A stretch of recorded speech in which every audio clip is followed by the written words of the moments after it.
Well, yeah, this is some pretty sad news for Sega, unfortunately. Looks like they did not have a very good 2023, especially the third financial quarter of 2023. So it looks like there were memos from their financial report that was, I believe, in December of last year. Yeah, it's kind of the thing with these video game companies. When they have their financial reports, it usually becomes public like 2 or 3 months later. I don't exactly know why. I don't know if it's in terms of, it's leaked or how exactly that works, but regardless, they had this financial meeting, this financial report that was kind of going over the majority of 2023 and how they did. And in this financial meeting, they actually issued a financial cautionary statement following what they described as overall a not very good 2023 in terms of sales, especially during the critical holiday period of 2023. And they actually did specifically cite Sonic Superstars as a game that performed below average for what they were expecting out of it. Yeah, that really is a shame, unfortunately. Sonic Superstars was, of course, a 2D Sonic game that was just released like 2 or 3 months ago, maybe a little bit more than that. It was late 2023. It's still their most recent mainline Sonic game. This was kind of more of a blast to the past in terms of 2D Sonic games. It looked like a lot of fun, and I think it was received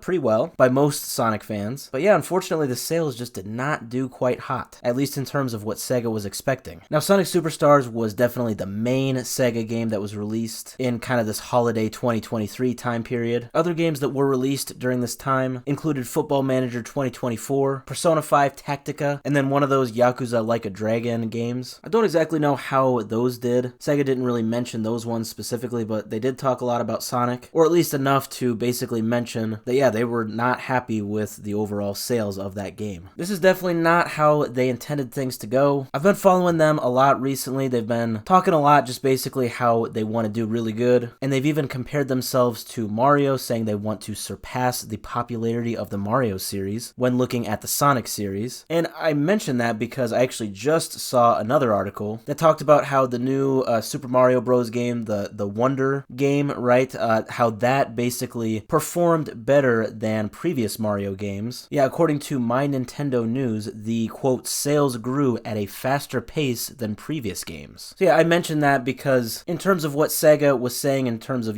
surpassing Mario, well, so far it's not looking good. The most recent Sonic game underperformed in terms of sales, whereas the new Mario game overperformed. It did very well. I still think that Sega saying they want Sonic to surpass Mario is a very cool goal, and I will even say that it is achievable in the long run, but in the short run, right now, yeah, Sonic Superstars just did not do too hot, at least commercially. Critically, it did pretty good. Now, to end on a positive note, the company during this meeting, they hinted at a more positive future quarter when looking at recent games that they have just released and games that are coming. I think they definitely can bounce back. This was just not a very good year for them, I guess. 2022, on the other hand, was a great year for Sega and for Sonic. So I'm actually seeing a statistic that is saying that during the specific quarter in 2022 versus 2023, so quarter 3, the Sonic franchise sold 6.75 million units during quarter 3 2022, and that is compared to the 5.05 million that was sold quarter 3 of 2023. I don't know, maybe 3D Sonic games are just better performing, I guess. Sonic Frontiers must have done way better than Sonic Superstars. And with Sonic probably being the main Sega series, well, a lot rides on that financially. But I definitely think Sega will bounce back from this. They're still a strong company. They've got great game series. And speaking of, despite this not very good news for 2023, all eyes are now pointed toward the next Sonic game. A lot of fans are definitely wondering what it will be, but Sega especially has a lot of ground to cover financially for the next Sonic game.